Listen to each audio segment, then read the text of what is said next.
Kind of. Kind of. Those Yeah, little- those days. Yeah, okay. I mean, the windshield is getting wet, but you really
Hi,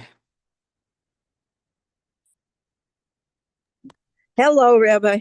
Hello. how are you? Good morning. Baruch Good Hashem. morning. Good. Yes. Good morning. Good. Hmm. One of us is missing. There's you, there's me. I told David he'll be here. He'll join us We're eventually. So, anybody else on? Estelle? Or no? Not yet. Sam? Not yet. Sam.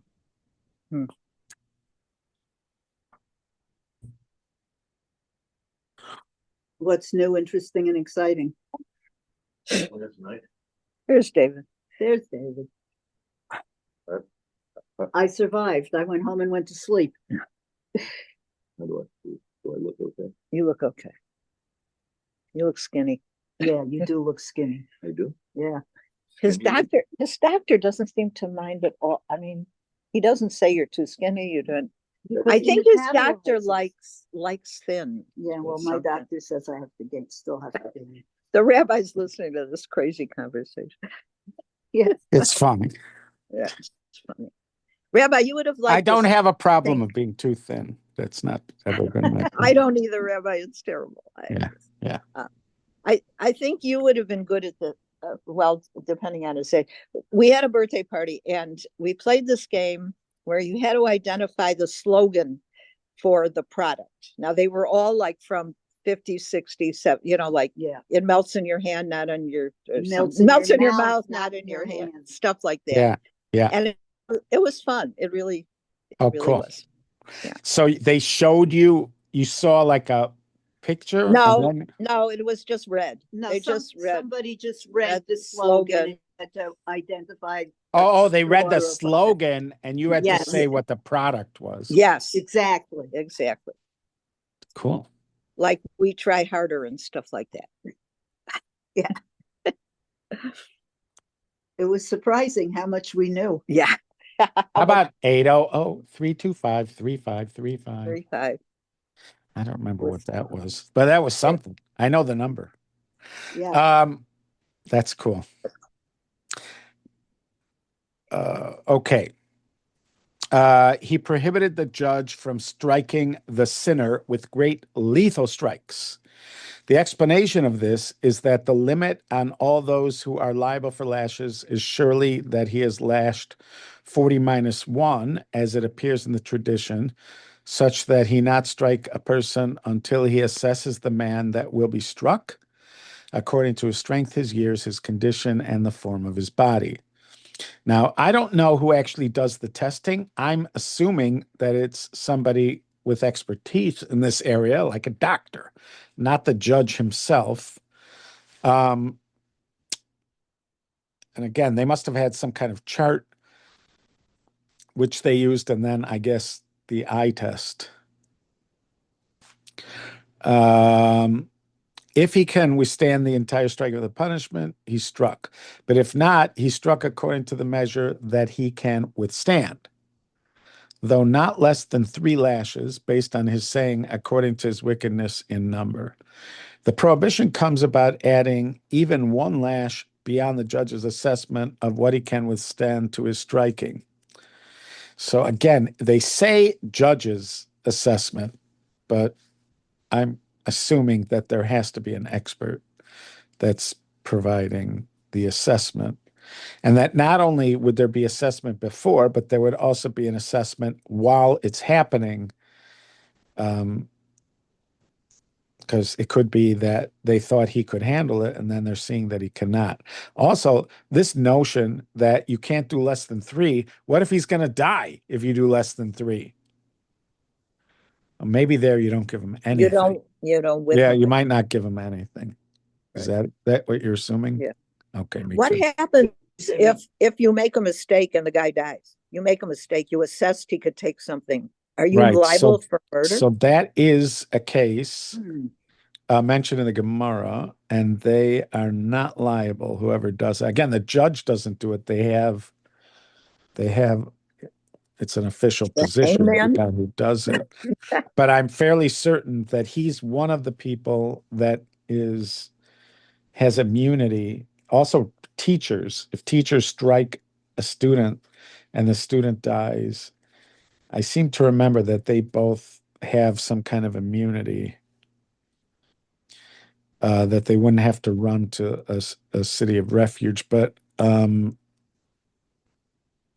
Bailiffs? also, Bailiffs. obviously, if Well, they get warned, if somebody warns them and tells them you're going to kill well, I don't know, because what if it's their assessment against yours?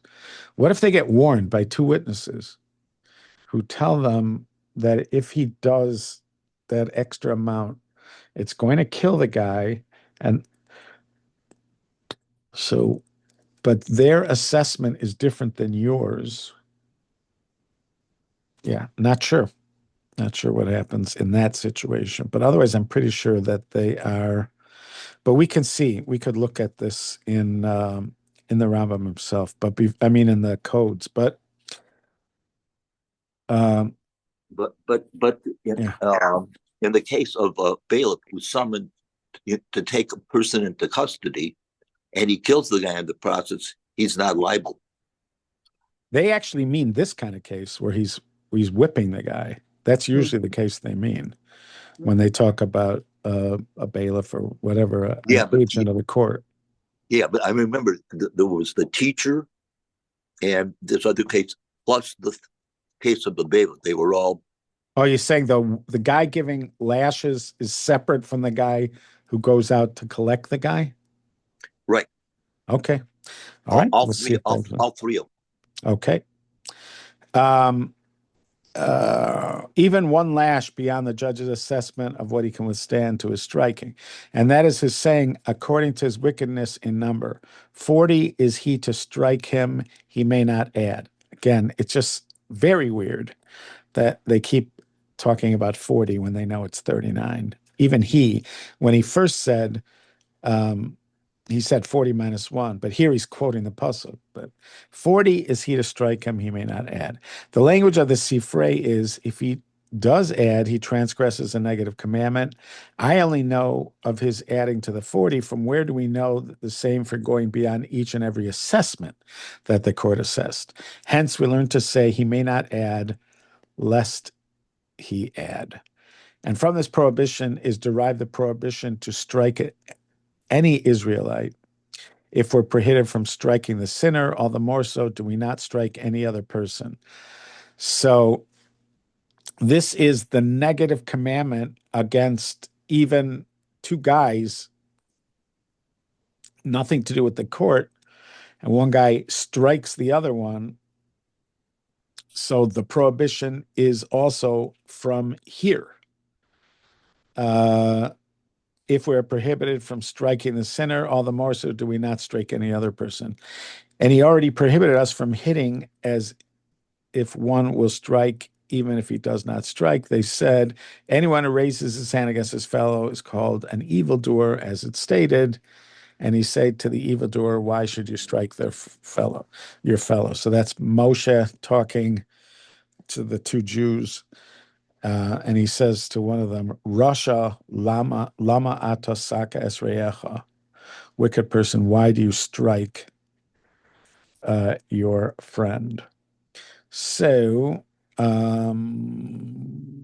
Is that just prohibited? Like if someone strikes someone in the street, they get arrested?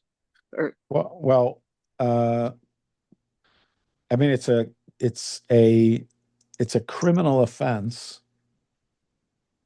It's a criminal offense. I mean, technically, it should be subject to lashes because it's a negative commandment and it has an action. I'm assuming it's subject to lashes, but again, it would have to have the criteria, which means there'd have to be witnesses and warned. etc. Right. It's in the spur of the moment. Yeah, I know. If he just gets mad at someone because they're talking, he slugs them or something. Right. That's what the Rambam's saying. The Rambam's saying that this is a negative commandment, which means he has transgressed. Okay. He doesn't. Can never prove it. What do you mean? Why? You could see the guy hit him, You know Or he's done it. You just can't punish him for it. But you know he's done it. And if he's called to Russia, it could be he's not allowed to testify. I mean, it could affect his ability to testify. The status of Russia. Again, I don't know. Do you get the status of Russia even if you are not punished for what you did? In other words, let's say there are witnesses that saw him do it, but they hadn't warned him, let's say. Right. Right. So does he get the status of a Russia for doing it? Because if he did, again, there's other ramifications, like whether he can be a witness testifying in court. All right. How do about his own case, what? but not about his own case. What do you mean? No, a defendant doesn't. Does a defendant ever get to speak in a trial proceeding? I would assume so. I mean, don't they have You to get question. determine Question. they may get different information from him that would be useful for him.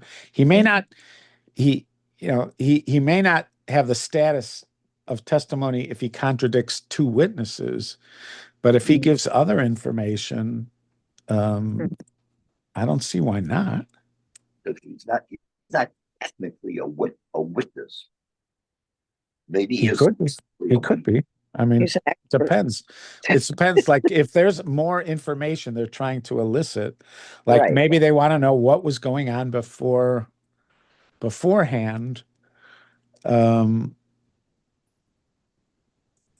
So I would assume they do call him to testify.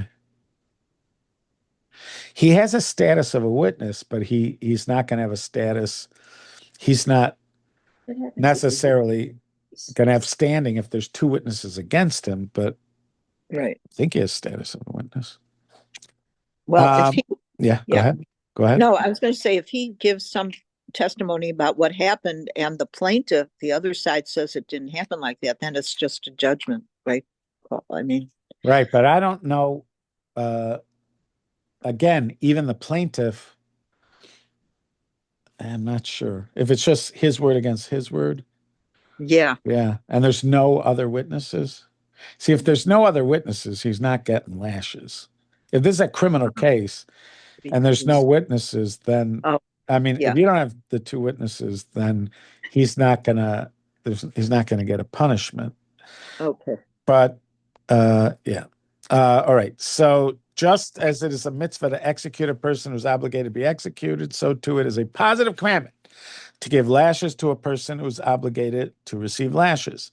As Deuteronomy 25:2 states, and the judge should cause him to fall and will have him beaten in his presence. Although transgressions punishable by lashes are adjudicated by three judges, lashes are equivalent to execution. So in other words, with regard to this, in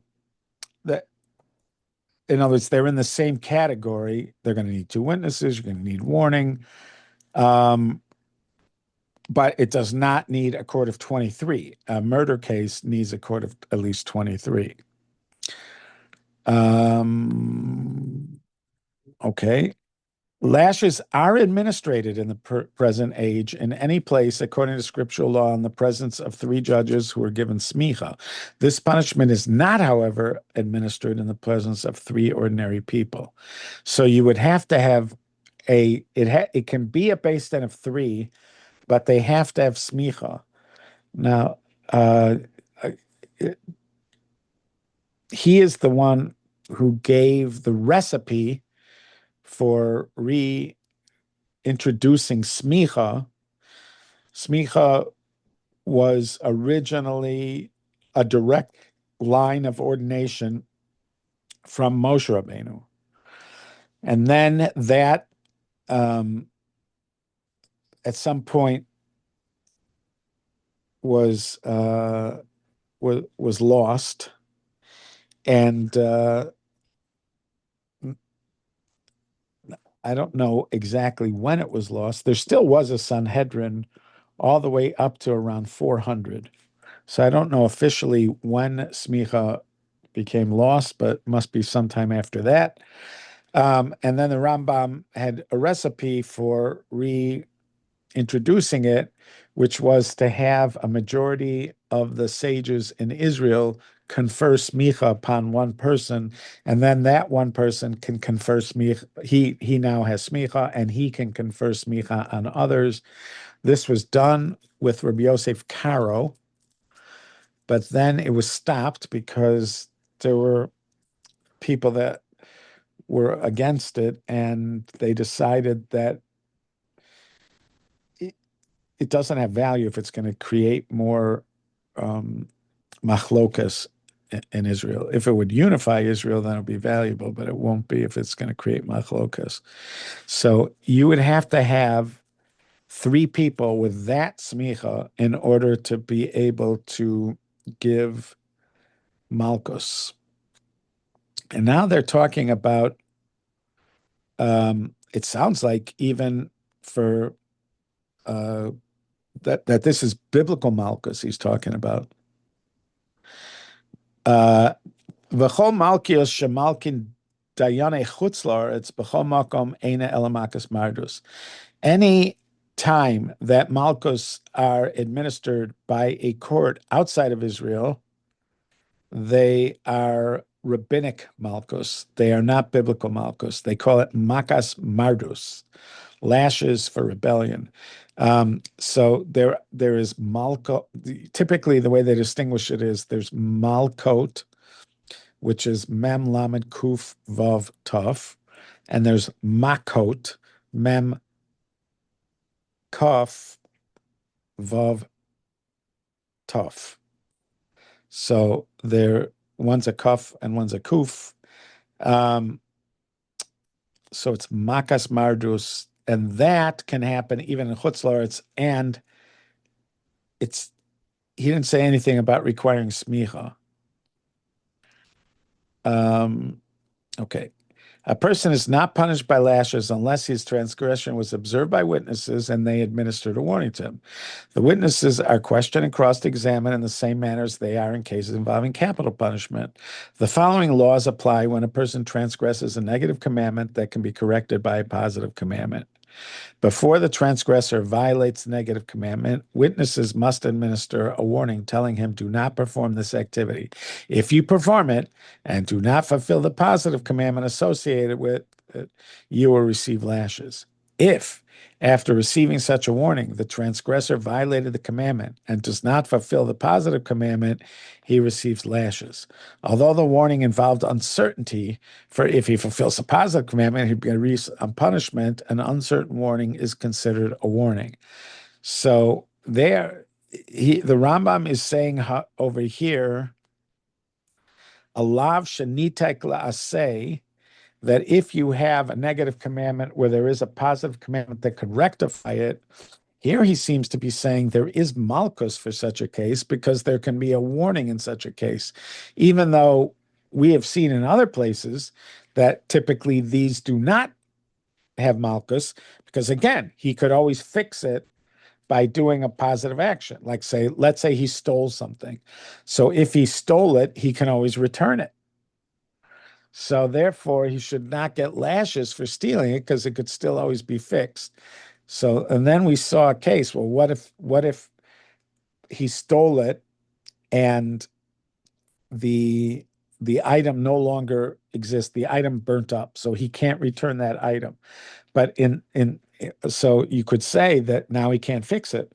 But with theft, he can fix it by paying the guy money, the value of the thing that he stole. So this would require a little bit more investigation. The following rules apply when a person performs a prohibited act that is punishable both by lashes and execution by the court. Let's say he slaughtered an animal and its offspring on the same day, and he did it as a sacrifice to a false divinity. If he was warned that his act is punishable by execution, he's stoned to death and is not given lashes, for he is obligated for the more severe judgment. If he was given a warning only for the lashes, then he just receives the lashes. There's no need for the 2 witnesses who obligate a person for lashes to observe other than at the time the transgression is committed. The prohibition itself, by contrast, can be established on the basis of one witness. All right, so what happens here?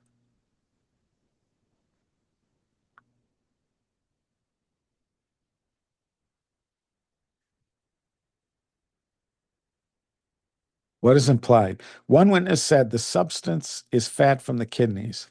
So he has established the scenario, because we say that one witness, when it comes to things like kashrus or nida or certain questions like that, which are in the realm of forbidden and permitted, there you typically rely on one witness.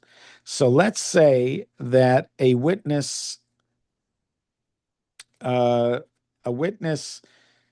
said that this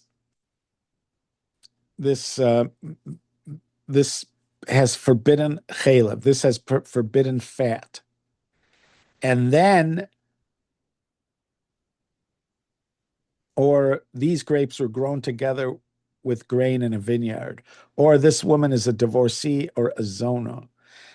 If the person partook of this food or had relations with these women after he was warned, he receives lashes, despite the fact that the essence of the prohibition was established by one witness. Because we have a rule that you need two witnesses in order to for the person to qualify for malchus.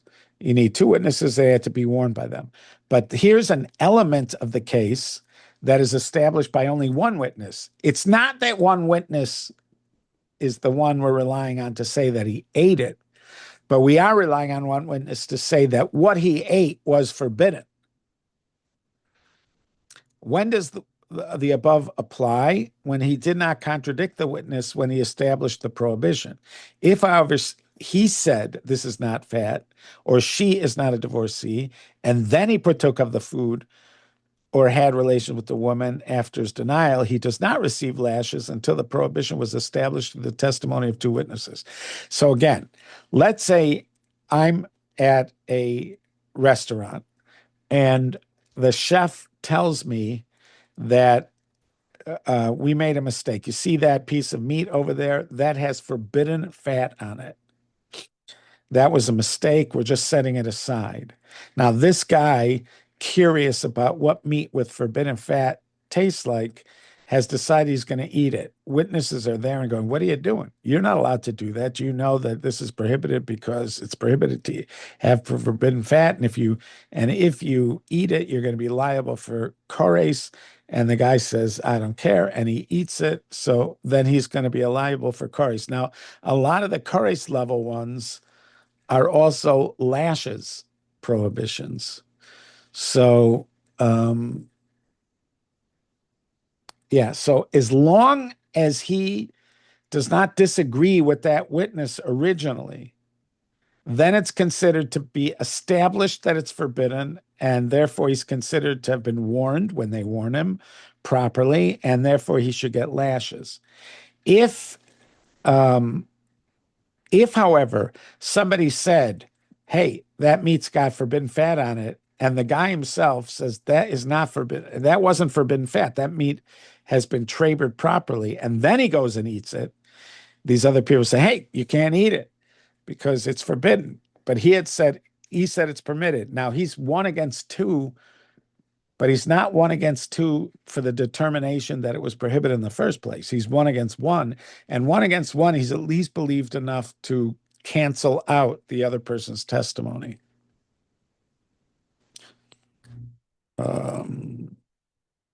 If the person remains silent when the one witness testifies to establish the prohibition, and after he violated transgression was warned, he issued a claim to contradict the witness, his words are not accepted. Instead, he receives lashes. So there's a time frame where he can contradict the other witness, and that actually could be it's taken into consideration, and that is before he followed through and ate it.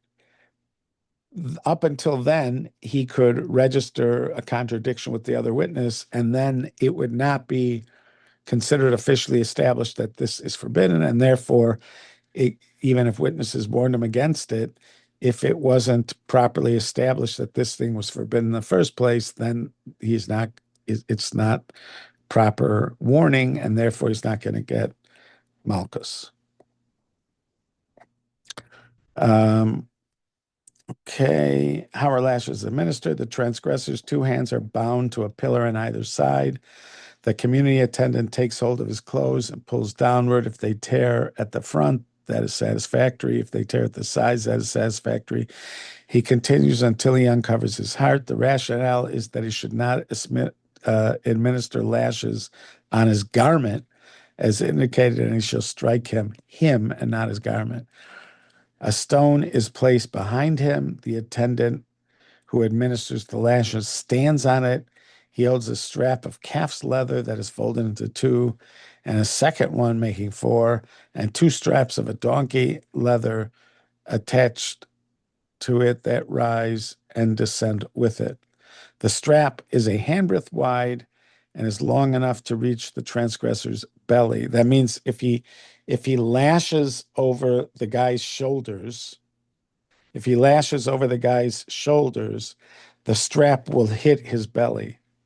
Could hit his belly. That's how long the strap has to be. And the handle of the strap is a handbreadth wide. The man administering the lashes should be heavily endowed with knowledge, minimally endowed with physical power. He should lift up the strap with both hands and strike him with one hand with all his power.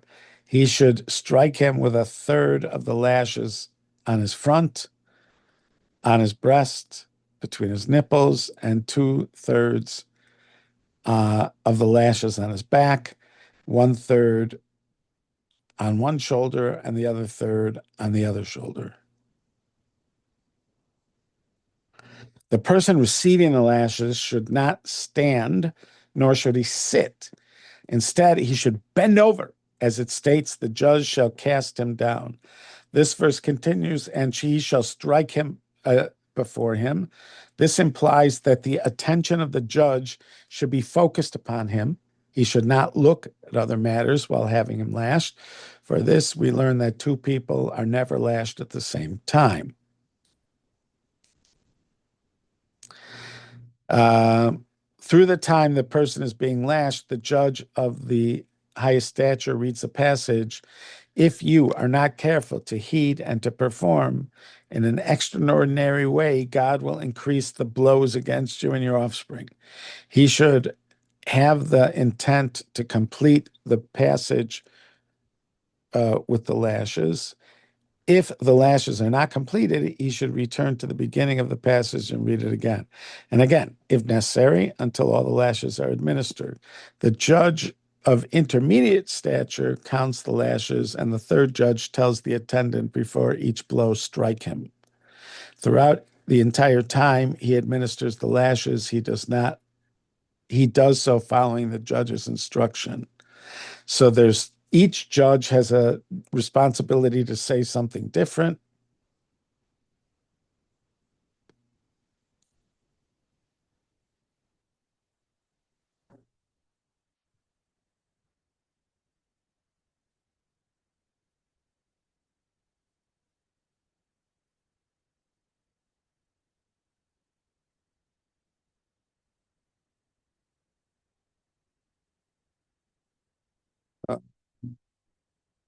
If the person receiving the lashes dies while receiving the lashes, the attendant administering them is not liable. If he had another blow to the estimate arrived at by the judges and the person receiving the lashes dies, the attendant is exiled. If he does not die, the attendant is held liable for transgressing a negative commandment, because it says, "Do not add." Similarly, any other person who strikes a colleague violates a negative commandment. If a person who is given permission by the Torah to strike a colleague is warned not to strike him more than is required to punish his wickedness, certainly this applies with regard to other people. So if the actual executioner is held responsible if he did more to this person that he was supposed to do, and then this person died from it. That guy is going to be held responsible. So for sure, somebody who's not allowed to strike the guy at all would be held responsible. And they say that in this case, the person, one second here.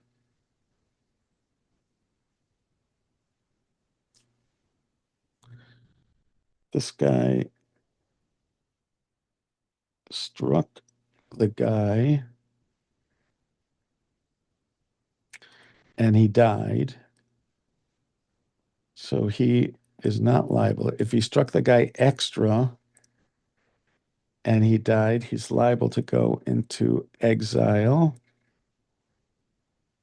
And if I struck a guy and he died, yeah, so what's the rule? I mean, the Torah does talk about it. If I strike the guy, but it does not seem like I struck him with the force to kill him. Yeah, those are all those cases in Mishpatim.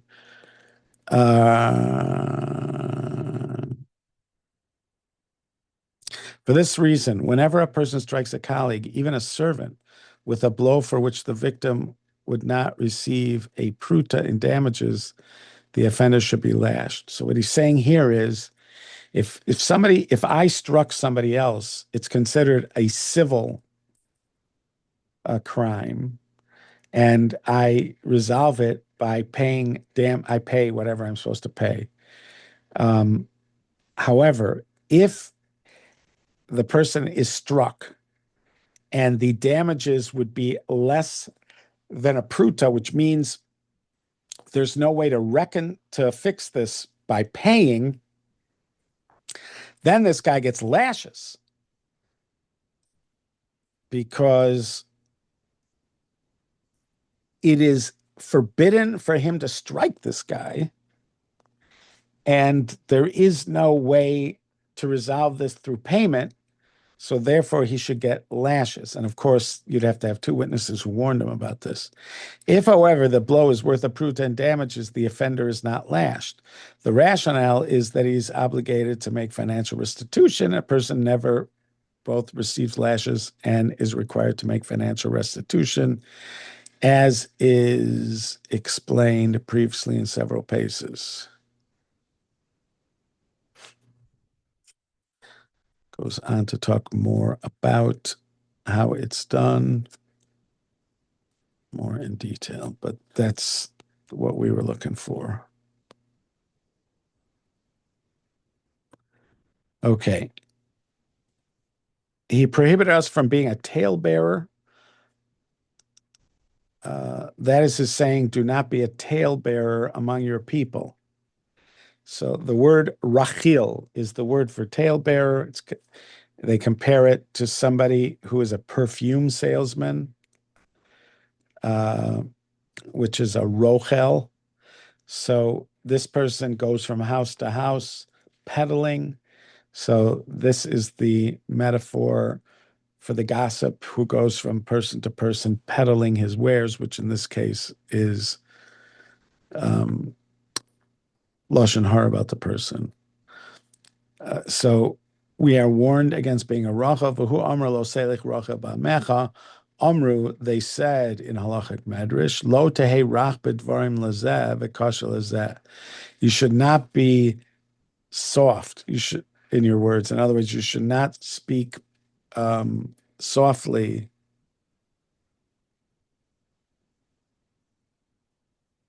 to one person and difficult to the other person.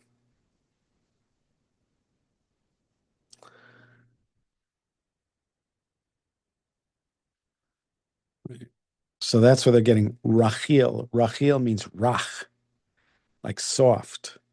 So I don't know why it specifically has to be soft as opposed to hard. If you're saying words that are going to hurt somebody else, maybe that's the definition of hard. If they're words that could hurt that could hurt the other person.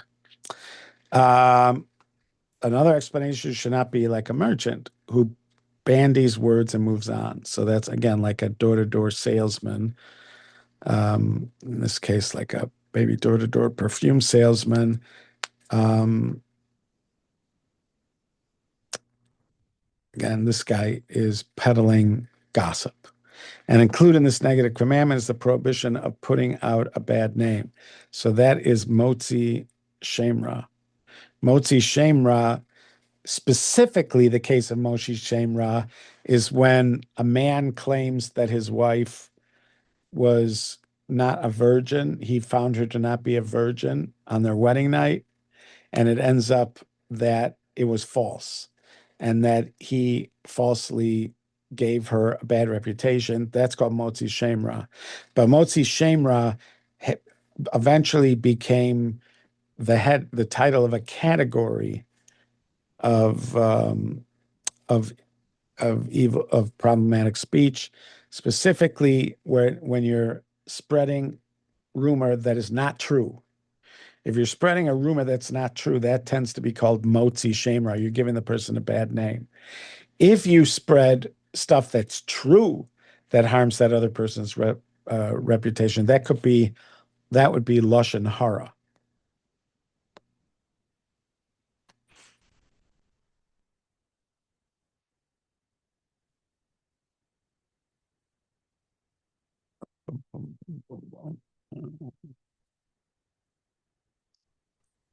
Say it again, Rabbi, about lashon hara. If you're telling something about somebody else that is true, other people don't know it, but you're telling everybody about it. Like, let's say you know this guy from a previous town. He moved to a different town. Nobody knows very much about his background, and you start telling people that he was once convicted for a crime. He did his time. But he was once convicted for a particular crime. Now, unless you're telling them to protect them, like maybe you're worried he's going to do it again, you might be allowed to do it in that case. But otherwise, just telling people about this information, even if it's true, that constitutes lashon hara. That's harmful speech. In this case, it harms the person's reputation. If what you said was a lie, that's what he's talking about over here, and that's motzi shemra. Motzi shemra is spreading a lie about the other person. Okay. All right. And included in this negative commandment is the prohibition of putting out a bad name. Well, that was our last thing there, which is motzi shemra. All right, we're going to stop here. And tomorrow we'll start with 302, which is the prohibition of hating somebody else. Okay. Which we'll Rabbi, talk about. Yeah. First, can I ask you, if Yeah. there's a murder in a town, Yeah. and no one ever warned anybody, Yeah. And there's no investigation, there's nothing? No. I mean, the courts are allowed to, for the sake of preserving peace and preventing anarchy, the courts are allowed to institute other kinds of punishments, but it would What if fall they under a don't different know? category. What if they don't know who did it? There could be people kind of suspect someone, but there's no real evidence. I mean, and no one was warned and no witnesses. If the problem is that everybody knows this guy did it, but he's getting off on a technicality, there the courts have access to other things they're allowed to do. They could put him in jail. They could come up with other things that they want to do to the guy. But if there's not enough evidence to know for sure that the guy did it, I mean, we wouldn't punish him here either. But what about an investigation to see who might have done it? I mean, there's no like detective running around. There could They're be. not. The Torah, what the Torah describes is not all that's allowed. The Torah is just describing the basic system, but they could decide that they have detectives and find things out, and they could decide that somebody's going to have a prison sentence or things like that. In other words, they could create a larger kind of legal system, but none of that can contradict this. But like you see, there's something called Makos Mardus. That's Malchus for rabbinic things, which means the rabbis have come up with the idea that Malchus is involved. So they're going to give somebody Makos Mardus for transgressing a rabbinic commandment. So that already shows you that they have access to other means. Yeah. But this is the